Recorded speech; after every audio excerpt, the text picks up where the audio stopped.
हाँ जी, स्वागत है आप सभी का लाइफ एंड साइंस में। तो अभी तक हमने 2 चैप्टर कंप्लीट कर लिए हैं। आज हम तीसरा चैप्टर स्टार्ट करेंगे। तीसरे चैप्टर का नाम हमारा क्या है, 9th क्लास के का एटम्स एंड मॉलिक्यूल्स। एटम्स के बारे में हम पहले भी थोड़ा बहुत डिस्कस कर चुके हैं मैटर वाले चैप्टर के अंदर। आज हम थोड़ा सा और आगे इसके बारे में डिस्कस करेंगे कि एटम्स आखिर होते क्या हैं, क्या बला का नाम है, किस चीज़ का नाम है। ठीक है जी, तो देखते हैं, शुरू करते हैं अपने चैप्टर्स को। क्या क्या हमारे टॉपिक्स हैं, ठीक है। देखो, सबसे पहले हम देखते हैं एटम्स एंड मॉलिक्यूल। ये हमारे चैप्टर का नाम है, एटम एंड मॉलिक्यूल्स। पहले हम इसी चीज को समझ लेते हैं कि एटम्स होते क्या हैं। हमने सबसे पहले वाले चैप्टर में बात करी थी मैटर क्या होता है, याद है ना। तुम भी मैटर हो। मैटर क्या होता है, मैटर के बारे में अगर हम देखें, मैटर जो है anything that occupy space and have मास।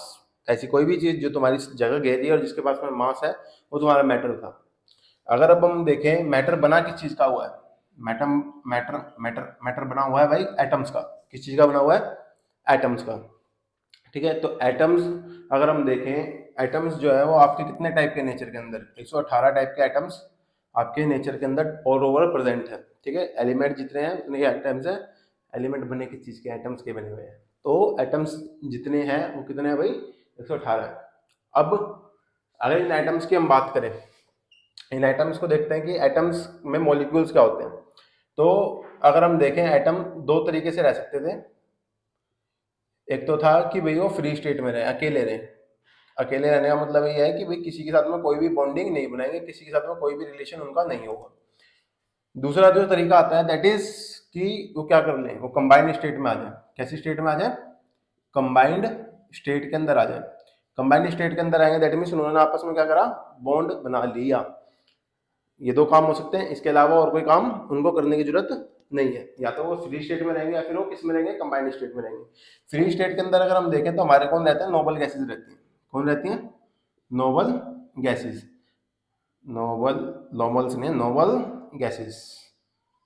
ये हमारी कौन होती है, फ्री स्टेट में रहने वाली चीजें। कंबाइंड स्टेट की अगर हम बात करें, कंबाइंड स्टेट के अंदर आपके जो है वो क्या कहलाएंगे, मॉलिक्यूल्स कहलाएंगे। क्या कहलाएंगे जी, मॉलिक्यूल्स कहलाएंगे। मॉलिक्यूल का मतलब क्या हुआ, जब एटम्स दो या दो से ज्यादा एटम्स आपस में कंबाइन कर जाते हैं तो क्या बना देते हैं, मॉलिक्यूल बना देते हैं। अब मॉलिक्यूल जो है, मॉलिक्यूल दो तरीके के हो सकते थे, या तो सेम एटम्स कंबाइन कर जाएं, या तो क्या करें, सेम एटम। अब देखो एटम कितने टाइप के हैं हमारे पास, 118 टाइप के। हो सकता है कि सेम सेम आइटम कंबाइन कर जाए, हो सकता है डिफरेंट आइटम्स कंबाइन करें, हो सकता है कि डिफरेंट एटम कंबाइन करें। एटम्स अगर सेम कंबाइन कर रहे हैं तो तुम्हारा बनता है एलिमेंट। क्या बनेगा जी, एलिमेंट। और अगर डिफरेंट कंबाइन कर रहे हैं तो बनता है कंपाउंड। कंपाउंड जैसे फॉर एग्जांपल ले, H2 जो तुम्हारा क्या है, जब H और H के एटम मिल गए तो क्या बन गया, तुम्हारा एलिमेंट बन गया। और कंपाउंड कब बनेगा, जब H और O के एटम कंबाइन करके क्या बना दिया उन्होंने, मान लो H2O बना दिया, तो तुम्हारा क्या बन गया, कंपाउंड बन गया। तो यहाँ से हमें एटम और मॉलिक्यूल के बीच में एक बेसिक डिफरेंस समझ में आ जाएगा कि एटम होता क्या है। एटम अगर फ्री स्टेट में है तो नोबल गैसेस के फॉर्म में पाया जाएगा, अगर कंबाइंड स्टेट में है तो मॉलिक्यूल्स के फॉर्म में पाया जाएगा। और मॉलिक्यूल्स को अगर हम देखें तो दो तरीके के हैं, या तो सेम एटम्स कंबाइन कर रहे हैं या फिर डिफरेंट एटम्स कंबाइन करने लग रहे हैं। तो हमारे ये आपका बनकर तैयार होगा। अब सेम एटम होंगे तो एलिमेंट बन जाएगा, डिफरेंट एटम होंगे तो कंपाउंड बन जाएगा। ये बात हमें क्लियर होती है, अगर होती है तो कमेंट करो यस सर होती है। सर मत बोले यार, कोई बात नहीं, जो मन करे वो बोलो। आप बस सीखो कि क्या हमें करना है। हमें अगर साइंस अच्छे से समझ में आती है, हमारा बेनिफिट है। ठीक है, ये बात हमें क्लियर होगी। अब इसके बाद में हम आगे चलते हैं। ये तो आपका एक इंट्रोडक्शन दे दिया कि भाई एटम्स होते क्या है और मॉलिक्यूल्स क्या होते हैं। इसके बाद में हम चलते हैं जो हमारा आपका सबसे पहला टॉपिक आता है। ठीक है, first topic is law of chemical combination.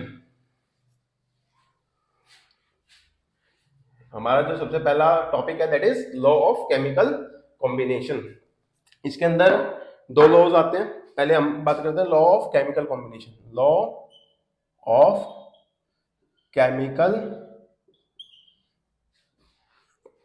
Combination, law of chemical combination. देखो लॉ का मतलब तो हमें पता है भैया, लॉ। लॉ मतलब लॉ नहीं, लॉ मतलब नियम। ठीक है, नियम केमिकल्स के कॉम्बिनेशन का, केमिकल्स कैसे कंबाइन कर रहे हैं उस चीज का लो, ठीक है। तो अगर हम बात करें व्हाट इज केमिकल, सबसे पहले कंबाइन का मतलब तो हमें पता है कि कोई दो चीजें जुड़ने लग रही है। कॉम्बिनेशन से पहले हमें क्या समझना पड़ा है, केमिकल होता क्या है, ठीक है। केमिकल की जैसे हम बात करें तो आपके अराउंड में जितनी भी चीजें मैटर हैं वो सारी सारी क्या केमिकल ही है। ऐसी कोई भी चीज आपको नहीं मिलेगी वो केमिकल ना हो, ऐसी कोई भी चीज नहीं है chemical. Even your body is chemical. तुम अगर अपनी बॉडी में देखो, तुम्हारी बॉडी बनी किस चीज की है, सेल्स की बनी हुई है। सेल्स को अंदर अंदर खोदोगे तो तुम्हें मिलेगा प्रोटीन है, फैट है, कार्बोहाइड्रेट है, सारी सारी क्या है केमिकल्स है। तो हर एक चीज आप जो भी अपने अराउंड देखोगे सारे सारे क्या केमिकल ही है, ठीक है। तो केमिकल तो हमें समझ में आता है कि केमिकल क्या है, केमिकल भाई सारे आइटम्स वगैरह जितनी भी उनसे चीजें बनने लग रही हैं सारी की सारी क्या है केमिकल है। अब सबसे पहला हमारा जो बात आती है यहाँ पे, सबसे पहला जो आता है वो आता है लॉ ऑफ,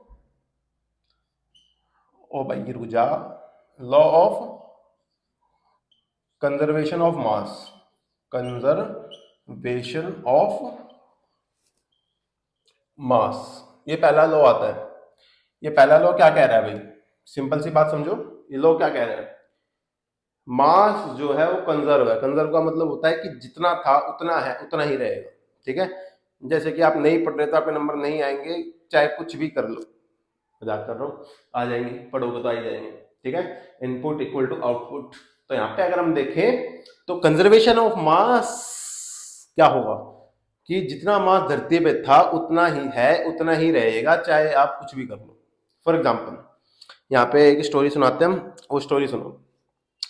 इंसान है, इंसान पैदा हुआ, ठीक है। पैदा हुआ कहाँ से है वो, माँ बाप से हुआ है ऑब्वियसली। तो वहां पे अगर आप देखो तो वो जो शुरुआत उसकी हुई है वो एक सिंगल सेल से हुई है। सिंगल सेल से कैसे हुई है, फॉर एग्जाम्पल माँ से आया एग,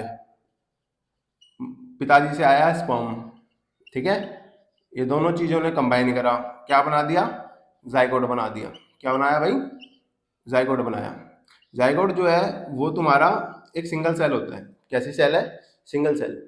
सिंगल सेल से भाई तुम इतने बड़े हो गए, कैसे हो गए, तुमने कुछ खाया पिया, सोचने वाली बात है ऐसे कैसे हो गए, जो तुमने खाया पिया वही तुम्हारी बॉडी बनती चली गई। जैसे तुमने मान लो चावल खाया और वो चावल दिखने में तो चावल था मगर बन गए तुम, तो वो क्या है, वो तुम्हारा बॉडी के अंदर जाके उसने एनर्जी बनाई और उस एनर्जी के थ्रू तुम्हारी सेल्स ने डिवाइड करा और सेल्स डिवाइड करके तुम बन गए, ठीक है। अब मेरा क्वेश्चन ये आता है कि जैसे तुम बन गए, अब मरोगे भी, अपोजिट वे में मतलब ना मरोगे, सब मरोगे। तो अगर मान लो मरते हैं इंसान, कोई भी इंसान मरता है, कोई भी पशु मरता है, कोई भी चीज मरती है, तो उसने जितना भी मांस लिया था वो मांस कहाँ जाएगा, फूक आओगे। हिंदू हो तो फूक आओगे भाई, अगर दूसरे क्रिश्चियन या मुस्लिम में है तो वहां पे गाड़े आओगे, ठीक है। जो उन्होंने गाड़ा वो तो डायरेक्टली उसको चला गया अर्थ को।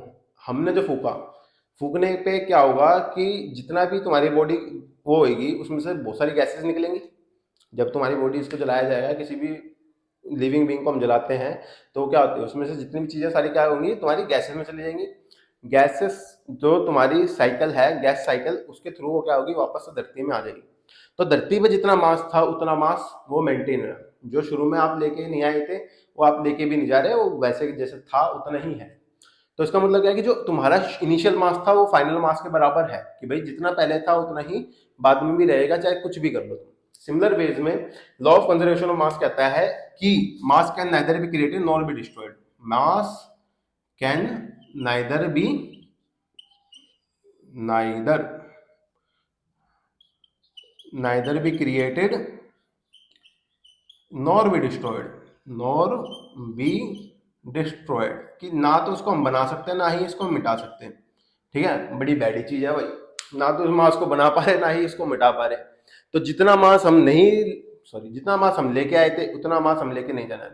गलत बोल रहे हैं भैया, मास तो हम लेके नहीं आए थे। तो मास ना तो लेके आए थे ना ही लेके जाना है, जितना था यहीं पे लाए थे यहीं पे छोड़ के जाना है, ठीक है। तो ये बात हमें क्लियर होती है। इसके बाद अगर हम देखें इसका एप्लीकेशन कहाँ पे आता है, law of conservation of mass का। फॉर एग्जांपल आपने क्या लिया, आपने एक रिएक्शन ली, रिएक्शन क्या ली, H2 और O2 दोनों को मिलाया, क्या बना दिया, H2O बना दिया। सबसे पहले तो हमें इस रिएक्शन को बैलेंस करना पड़ेगा। यहाँ पे H कितने, 2 हैं, यहाँ पे H कितना है, 1 है। कोई दिक्कत नहीं भाई, यहाँ पे जितने थे उतने यहाँ पे भी हैं, मगर O यहाँ पे कितने हैं, और 2 है, यहाँ पे कितने हैं, 1 है। तो हम यहाँ पे क्या करेंगे, आगे 2 से मल्टीप्लाई करवा देंगे। 2 से मल्टीप्लाई करवाते हैं तो हमारे पास यहाँ पे क्या आ जाएगा, वो तो 2 हो गए, मगर अब एच कितने हो गए, 2 दूनी 4, 4 हो गए, तो यहाँ पे भी हम क्या लगवा देंगे, 2 लगवा देंगे। तो ये हमारी रिएक्शन क्या होगी, बैलेंस होगी। रिएक्शन जैसे ही बैलेंस हुई, अब हम यहाँ पे देखें, एक एच का जो मास होता है वो होता है 1 ग्राम। 1 ग्राम नहीं यू के टर्म्स में लेते हैं, मगर हम ग्राम के टर्म्स में लेके चलते हैं, ज्यादा बढ़िया समझ में आएगा। एक एच का जो मास है वो 1 ग्राम है, तो 2 का कितना हो जाएगा, 2 ग्राम, और 2 ऑलरेडी यहाँ पे तुम्हारे H2 है, ये तो हो गया H2 का मास, और H2 के मास को अगर 2 से मल्टीप्लाई करो तो टोटल मास हो जाएगा। टोटल कितना आया भाई, टोटल आया तुम्हारा 4 ग्राम। कितना आया भाई, 4 ग्राम। ओ का कितना आएगा, ओ का आएगा 32 ग्राम। ओ का कितना आ गया, 32 ग्राम। 32 ग्राम। अब यहाँ पे H2 का कितना है, 18 ग्राम होता है एक का, इंटू में 2 करा, कितना आया, 36 ग्राम आया। तो यहाँ पे अगर आप जोड़ो दोनों को, 32 प्लस 4 कितना हो गया, 36 हो गया। यहाँ पे भी आपका क्या 36 है। तो इसका मतलब क्या हुआ कि जितना तुम्हारा इनिशियल स्टेजेस पे मास था, उतना ही तुम्हारा फाइनल स्टेजेस पे भी मास रहेगा। वो मास कभी भी ना तो बना था, ना ही कभी जाने वाला। ये बात समझ में आ गई। इसके बाद में हमारा नेक्स्ट जो लॉ आता है, वो आता है लॉ ऑफ, मिटा दें, मिटा दें,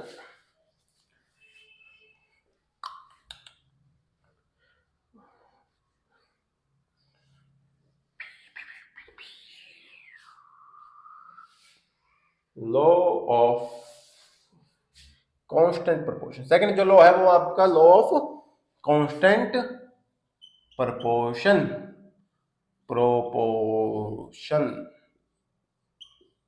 लॉ ऑफ कांस्टेंट प्रोपोर्शन क्या कहता है भाई, लॉ ऑफ कांस्टेंट प्रोपोर्शन बोलता है एक सिंपल सी बात, क्या कि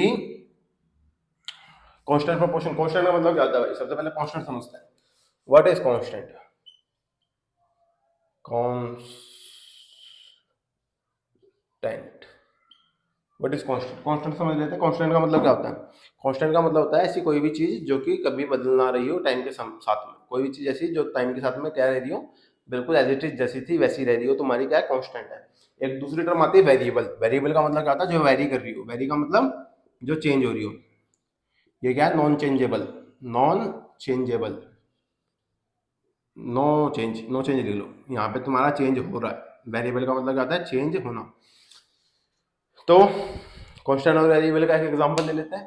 कांस्टेंट जैसे आपके माँ बाप हुए, वो क्या है, कांस्टेंट है। वो हमेशा जो है वही रहेंगे ना। ऐसा तो नहीं है कभी मन कर गया आज से तुम मेरे माँ बाप, ऐसा तो नहीं करोगे, जो है वही है। तो सिमिलर वे में वेरिएबल कौन है, वेरिएबल तुम्हारे दोस्त यार हो सकते हैं जो कि समय के साथ में चेंज होते रहेंगे। ठीक है, अभी जो लग रहा है ना साथ में रहेगा जन्मों जन्मों, तो जूता मारे जाओगे। आगे अगर हम देखें law of constant proportion. Law of constant proportion क्या होता है भाई, एक सिंपल सी चीज है कि कोई भी तुम अगर केमिकल लो, जैसे फॉर एग्जांपल हम दोबारा H2O लेते हैं। H2O के अंदर अगर आप देखो तो जितना इनका मास है ना, जिस भी मास में कंबाइन करने लग रहे हैं, वो मास हमेशा क्या रहेगा, कांस्टेंट रहेगा। उनका जो रेशो है, प्रोपोर्शन का मतलब बेसिक होता है रेशो। रेशो क्या मतलब होता है, रेशो। रेशो का मतलब क्या हो गया, अनुपात। क्या मतलब हो गया भाई, किस अनुपात में। अब यहाँ पे अगर हम देखें, एच का जो मास होता है वो कितना होता है, 2 ग्राम होता है। ओ का जो होता है वो कितना होता है, 16 ग्राम होता है। तो यहाँ पे अगर हम देखें, हमारा रेशो जो आएगा 2 से 16 कट जाएगा, कितना आ जाएगा, 1, और रेशो 8 आ जाएगा। तो ये लो कहता है कि कभी भी तुम्हारा अगर H2O कंबाइन करेगा, वो कैसे करेगा, 1:8 बाई मास कंबाइन करेगा। मतलब अगर 1 ग्राम तुम H का लोगे तो 8 ग्राम तुम्हारा O का लगेगा, तब जाके तुम्हारा H2O बन पाएगा, अदरवाइज H2O नहीं बन पाएगा। अगर तुमने इसके ऊपर नीचे कुछ भी करा तो H2O तो नहीं बनेगा, कुछ और बन जाए तो पता नहीं भाई, मगर H2O तो नहीं बनेगा। H2O को बनाने के लिए हमें क्या चाहिएगा, कम से कम 1 ग्राम H और 8 ग्राम O चाहिएगा, तभी जाके हमारे पास में H2O बन पाएगा।